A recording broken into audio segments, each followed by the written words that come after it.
Bonjour et bienvenue dans ce nouvel espace de travail où l'on va s'interroger aujourd'hui sur la manière de radicaliser la démocratie dans l'entreprise en compagnie d'Alexis Cuquier, bonjour, qui est maître de conférences en philosophie à l'université de Poitiers, et avec Fabien Escalona de Mediapart, qui, pour commencer, va avoir la tâche de résumer l'ouvrage que vous venez de publier.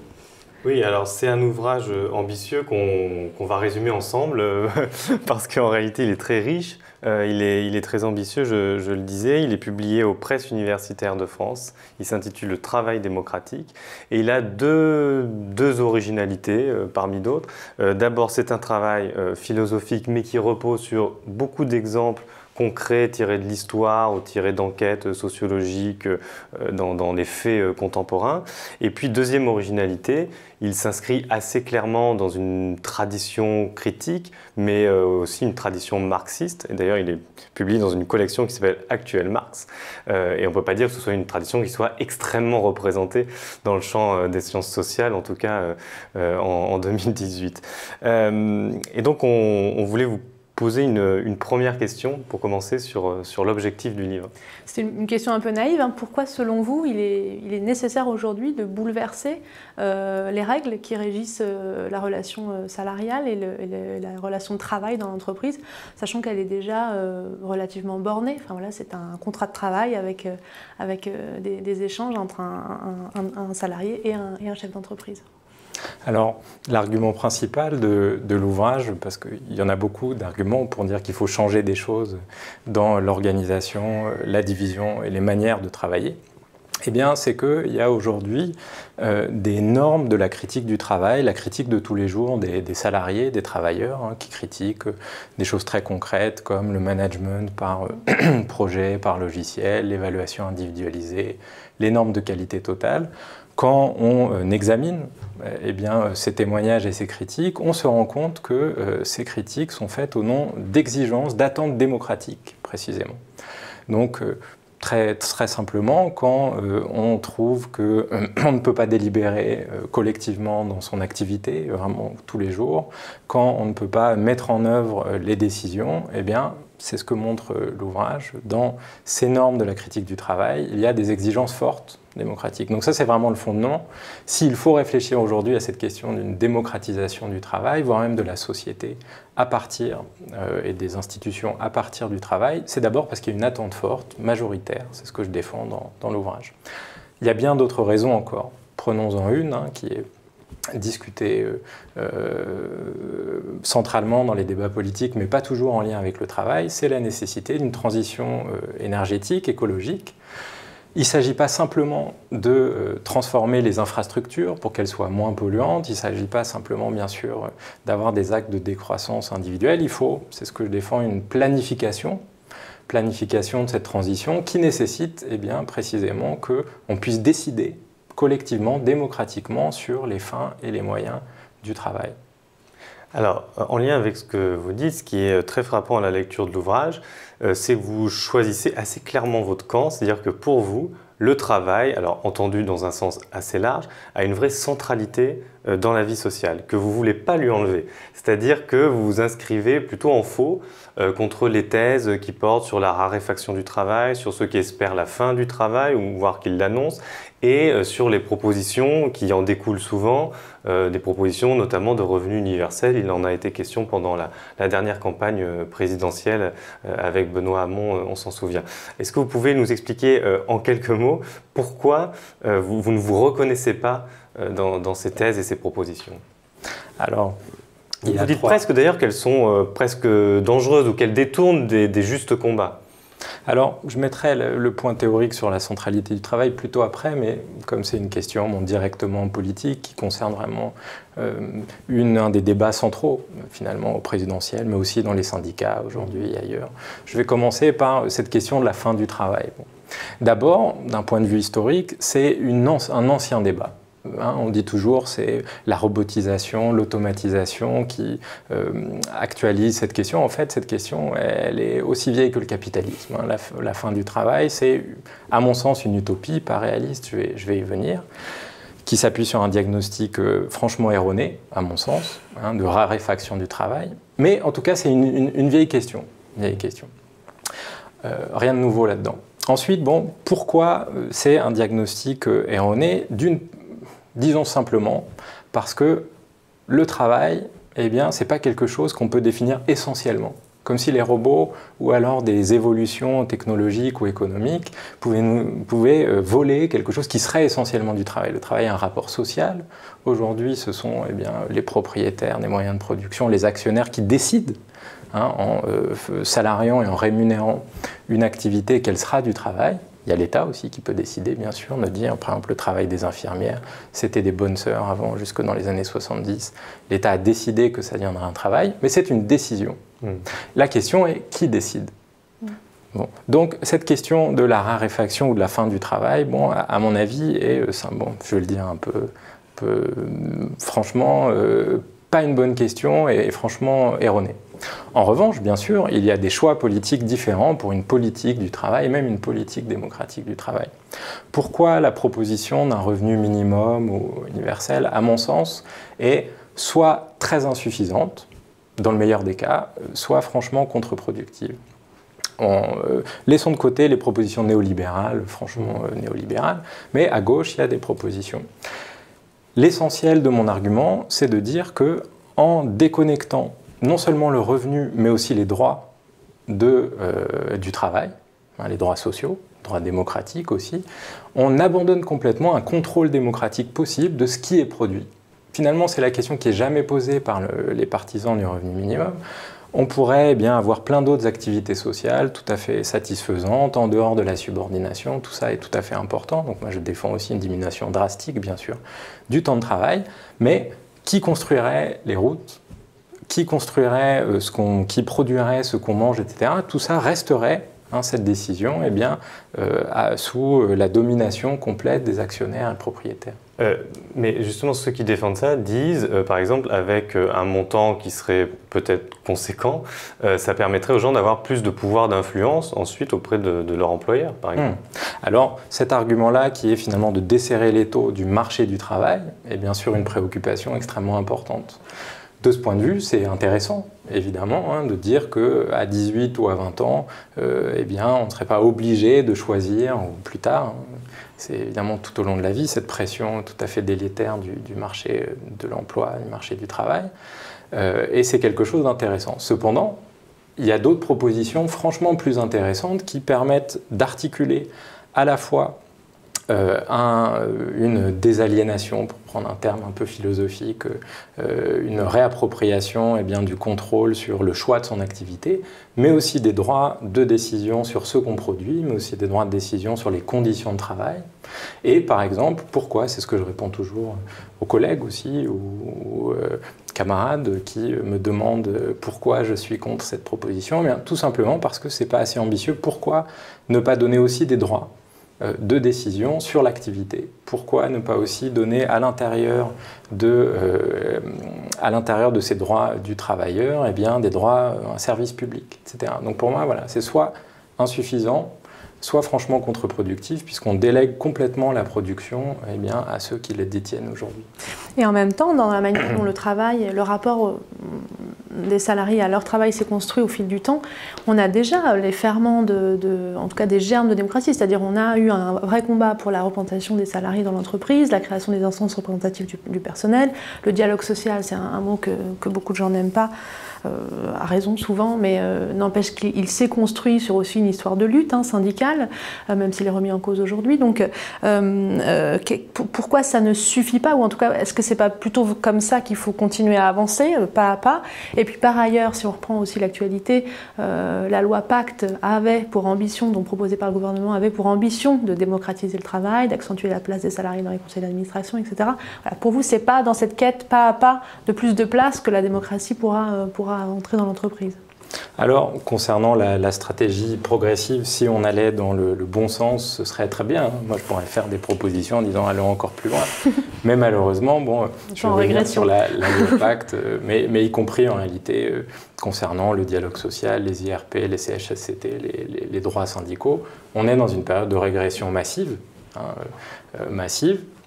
C'est une chose, donc c'est ce que j'appelle dans le deuxième chapitre de l'ouvrage une période de dédémocratisation du travail, le néolibéralisme depuis 40 ans étant caractérisé dans le livre comme ça, démanteler le droit du travail, financiariser l'économie, eh bien ça sert essentiellement d'un point de vue politique un projet de dédémocratisation du travail. Mais ça c'est une chose, donc face à ça eh bien c'est intéressant d'avoir un contre-projet. Mais lequel ? Alors effectivement, ce que montrent les enquêtes sociologiques concernant ces institutions représentatives, c'est d'une part qu'elles peuvent donner à certaines conditions assez spécifiques en réalité, un peu plus de marge de manœuvre aux salariés sur leurs conditions de travail, mais que ces institutions sont prises dans le même mouvement de délégitimation que les institutions politiques de la démocratie représentative en général, et que même, bon, si on prend les travaux de sociologues comme Sophie Benrou, Carrel Lyon ou d'autres, ils montrent qu'en réalité, plus les salariés y sont représentés, plus ces institutions, par exemple les IRP, peuvent être délégitimées en réalité. C'est pas tout à fait vrai sur les CHSCT, par exemple, qui ont une vraie légitimité aujourd'hui, même tout s'ils à sont fait. mis en cause. Ça, c'est plutôt pour les IRP, CHSCT aussi, parce qu'il y avait quelque chose de l'ordre, précisément, d'une intervention directe sur l'organisation du travail. Sur le travail. Ouais. Sur le travail, sur ce qui concerne l'activité. Précisément les CHSCT aujourd'hui. D'ailleurs, j'ai fait partie un peu d'un groupe de réflexion, d'une assemblée des CHSCT, avec bien d'autres. Moi, j'étais assez périphérique, mais il y a une forte volonté de défendre donc, ces institutions qui vont être démantelées complètement par les dernières lois. Mais dans l'ensemble, on a le même genre de problème qui est qu'on n'arrive pas facilement avec ces institutions du dialogue social à intervenir sur les conditions de travail, les finalités du travail, d'une part, et d'autre part, elles sont délégitimées, d'où quelque chose qui finalement, à la fin de l'ouvrage, n'est pas contradictoire avec ces institutions, mais est, disons, une radicalisation de leurs principes, qui seraient des conseils, soit, bon, on pourra éventuellement y revenir, mais des conseils dans lesquels les travailleurs, à différents niveaux de décision, pourraient intervenir directement. Un petit mot simplement, parce que je pense que ça n'a vraiment pas été pris comme ça, mais c'est important de le dire, et ce n'est pas l'intention. Cet ouvrage est en défense, en réalité, d'une pratique syndicale qui est extrêmement importante. Moi, je suis même pour le syndicat plutôt que pour le parti. Il me semble aujourd'hui que c'est extrêmement important, le syndicalisme. Et la critique du dialogue social des formes actuelles du dialogue social ne doit bien entendu pas être entendue, pas être comprise comme une relativisation du rôle du syndicat. Simplement, dans cette démocratisation du travail, il y a des formes d'institutions nouvelles à inventer, des formes d'organisation nouvelles. Alors pour prolonger la question de Mathilde sur les formes actuelles de dialogue social, il y a aussi d'autres types d'entreprises dont on parle parfois à l'occasion de certaines luttes. Souvent on cite, on n'a pas beaucoup d'exemples, mais on cite le combat des Scopti, les ex-Fralib, qui font des très bons produits qu'on recommande, qu'on boit ici à Mediapart, des tisanes, des thés. Bref, tout ça pour dire pourquoi ces formes-là, vous les critiquez aussi dans l'ouvrage. Quelles sont leurs limites par rapport à ce que vous évoquiez, sur lequel on va revenir, c'est-à-dire ces conseils beaucoup plus ambitieux? Il y a des limites d'ordre politique, très claires. On ne le dit pas souvent, mais ces expériences, Scopti ici, Zanon, Bruckmann en Argentine, et plein d'autres expériences en Italie, en Grèce notamment aussi, marchent bien économiquement. Les coopératives, ça marche mieux sous forme SCOP, ça marche mieux économiquement, simplement d'un point de vue économique, que les SARL. Par contre, SARL pour les gens qui... Voilà, que les entreprises capitalistes classiques. Voilà. Ça, c'est un fait intéressant, mais en revanche, ce qu'on voit, c'est trois choses, pour résumer. D'une part, c'est très difficile de transformer concrètement l'organisation du travail. C'est-à-dire qu'on continue à voir dans une bonne partie de ces entreprises d'un type un peu spécifique, une division du travail entre travail manuel et intellectuel assez importante, même si ils essayent de changer, mais c'est difficile. Le modèle coopératif singerait le modèle capitaliste dans son organisation. Voilà, concrètement, dans l'organisation du travail, il y a des essais, il y a des tentatives de la bonne volonté, mais c'est compliqué de construire des frigos, pour prendre l'exemple de Mondragone, d'une autre manière. Et voilà, il faudrait faire des enquêtes, il faudrait de l'innovation technologique spécifiquement pour pouvoir produire autrement. Ensuite, il y a les limites ou obstacles d'ordre politique plus direct. Les anciens clients, dans le cas des récupérations d'entreprises, des patrons qui ont abandonné la production sont hostiles, donc il faut reconstruire complètement un réseau de clientèle, un réseau de soutien par exemple. Et puis, il y a une dernière chose qui est, moi, ce qui m'a intéressé le plus et à partir duquel j'essaye de réfléchir à la fin du livre, qui est qu'on continue, notamment dans la forme des scopes, de l'institution des scopes, à avoir une division entre ceux qui décident et ceux qui travaillent. Ça peut être pour 51% des gens dans les scopes les mêmes, mais tendanciellement, on a toujours cette distinction entre les moments où on travaille et les moments où on décide, ce qui peut mener dans les exemples où ça singe le plus le capitalisme, comme certaines branches, certains secteurs de Mondragon, eh bien, à ce que les sociétaires, qui donc sont aussi ceux qui décident, voilà, eh bien, finissent par acheter des filiales pour pouvoir décider au détriment d'autres salariés à qui on n'attribue pas ce pouvoir. Donc c'est vraiment cette distinction entre qui et quand est-ce qu'on décide, qui et quand est-ce qu'on travaille, qui est le cœur de cette réflexion. Alors cette distinction, elle est dépassée dans des expériences plus radicales, ce qu'on appelle le mouvement conseilliste. Il y a des exemples dans l'histoire, hein. Il y a eu notamment au sortir de la Première Guerre mondiale, pendant la guerre d'Espagne aussi. Plus proche de nous, vous citez pas mal d'exemples en Amérique latine, les tentatives en Bolivie, au Venezuela. Mais ce qu'on se disait en parcourant le livre, c'est qu'au fond, toutes ces tentatives-là ont échoué ou sont en train d'échouer. Au-delà des aspects conjoncturels de chaque cas, comment on explique en fait ces échecs répétés? Ce qui pose une vraie question par rapport au programme final que vous donnez. Alors, pour aborder cette question d'ordre historique, ce qui est historique, c'est toujours complexe, donc compliqué d'y répondre comme ça, mais je vais partir d'un autre moment de l'ouvrage. Il y a deux modèles pour penser la démocratisation du travail. Soit le modèle de la lutte des classes, assez classique, le mouvement ouvrier marxiste, qui nous dit pour pouvoir transformer le travail, il faut conquérir l'État, transformer les institutions politiques. Un autre modèle, celui de la démocratie industrielle, nous dit au contraire, ça c'est une erreur, il faut commencer par des expérimentations dans l'entreprise qui peuvent ensuite se généraliser. Toute la difficulté dans laquelle est prise aussi le conseillisme historique concret, est bien sûr d'arriver à assurer cette dialectique où des avancées dans l'autonomie au travail permettent sont relayées dans des avancées, dans des luttes sociales au niveau des institutions et permettent en retour de débloquer des verrous à cette autonomie-là. Bon, si on prend... En fait, ces expériences ont été très, très brèves, la plupart du temps, que ce soit l'Allemagne, l'Italie, après la Première Guerre, et même au Venezuela, dont je parle, en fait, ces expériences très minoritaires. Mais en revanche, ce qui est intéressant, c'est que dans ces expériences-là, on voit qu'il est non seulement souhaitable, nécessaire, mais tout à fait possible et efficace aussi dans la production de ne pas séparer les moments de décision et les moments de production elle-même. Donc évidemment, c'est un principe qui, moi, je défends qu'il est majoritaire, puisque précisément, quand on critique le travail, majoritairement, c'est à partir de cette idée qu'on veut délibérer dans l'activité, décider dans l'activité, mettre en œuvre dans l'activité, mais ça nécessite justement de sortir un peu des questions étroites de démocratie d'entreprise, le workplace democracy, comme disent les Anglais, où vraiment on va chercher la meilleure organisation, la plus démocratique dans l'entreprise, mais d'articuler démocratie dans l'entreprise et en dehors, ce qui est précisément à la fois le défi, mais aussi la difficulté historique du conseillisme. Mais c'est quoi? C'est le manque justement de relais politique, donc ça veut dire que c'est un problème...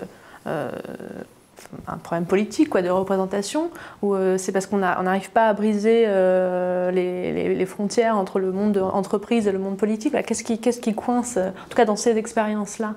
Dans ces expériences, mais aussi du point de vue de la proposition théorique et politique de l'ouvrage, c'est dire que précisément, on ne peut pas penser une démocratie politique sans une démocratie du travail. Inversement, on ne peut pas penser du tout, d'aucune manière, en fait, une démocratie, une démocratisation des relations de travail s'il n'y a pas des relais en dehors de la société. Tout simplement parce que, je ne vais pas entrer là dans la définition du travail, qui est une autre question qui m'intéresse, mais quand on travaille, on produit des effets dans l'ensemble de la société. Et donc c'est pas tout simplement pour cette raison-là très très simple.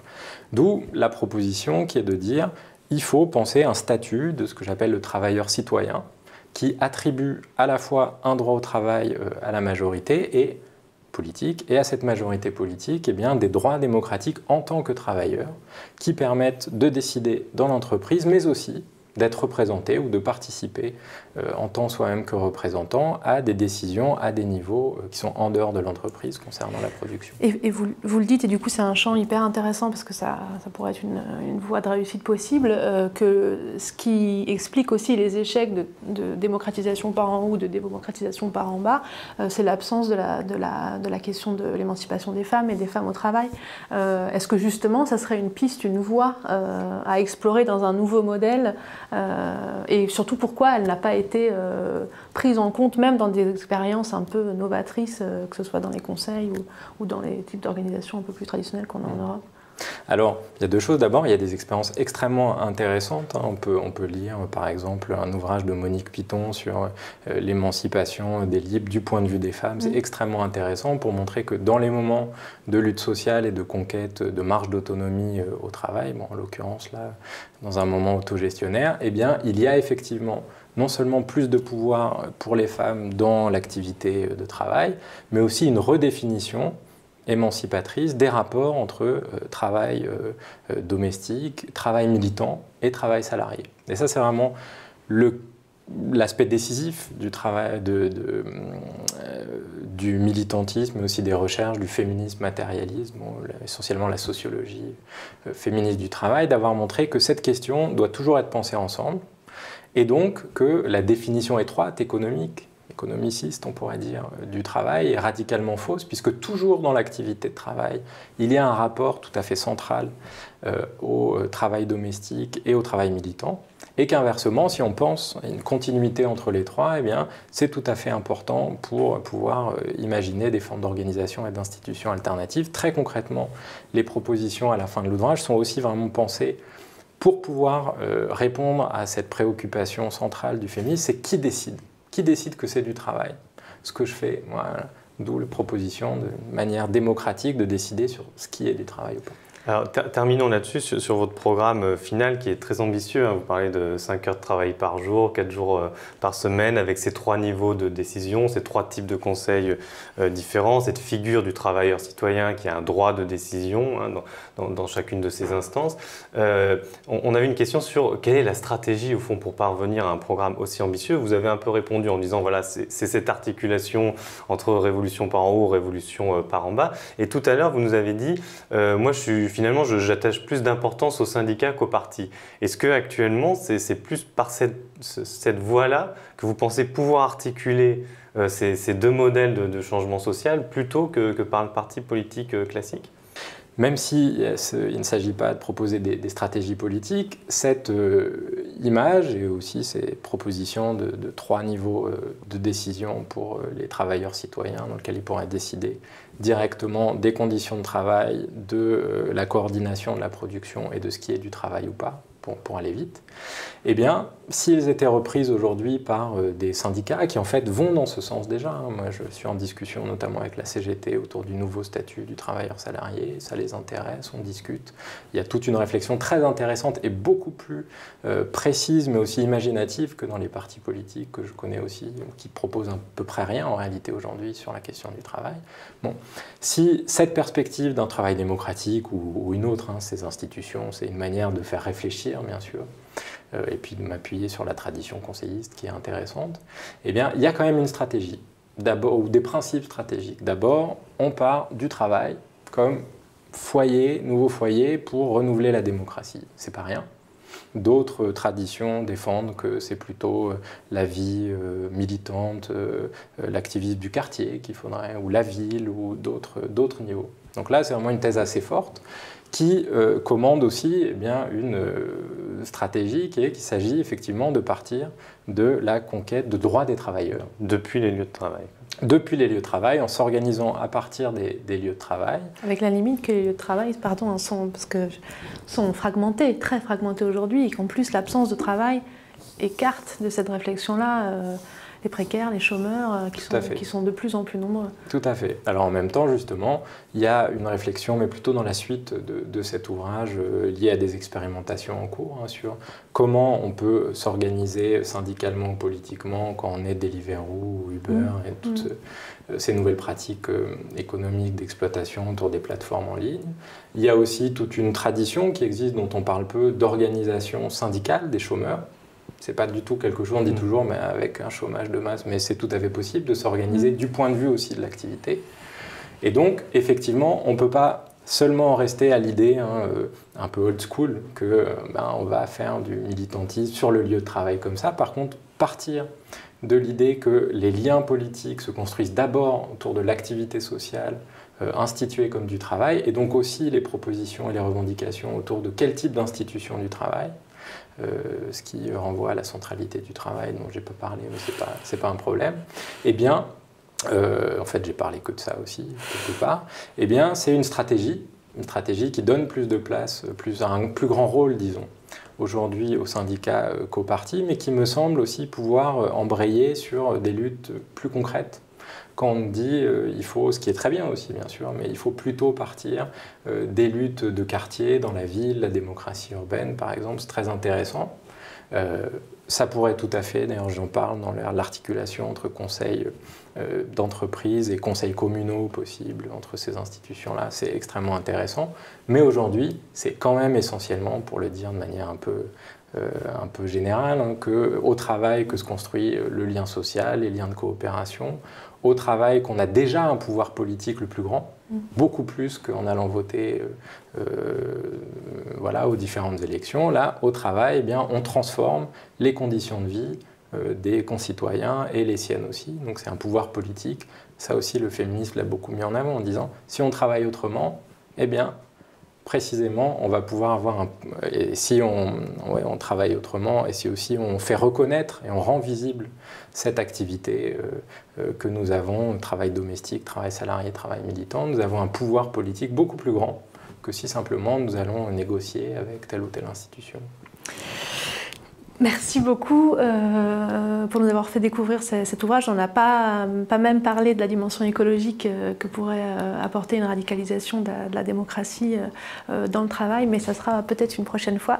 Merci Fabien pour ton aide et la co-animation, et puis à bientôt pour un nouvel espace de travail. On vous invite à partager et à relayer cette émission le plus possible, et puis nous à Mediapart on continuera de travailler et d'enquêter sur le travail.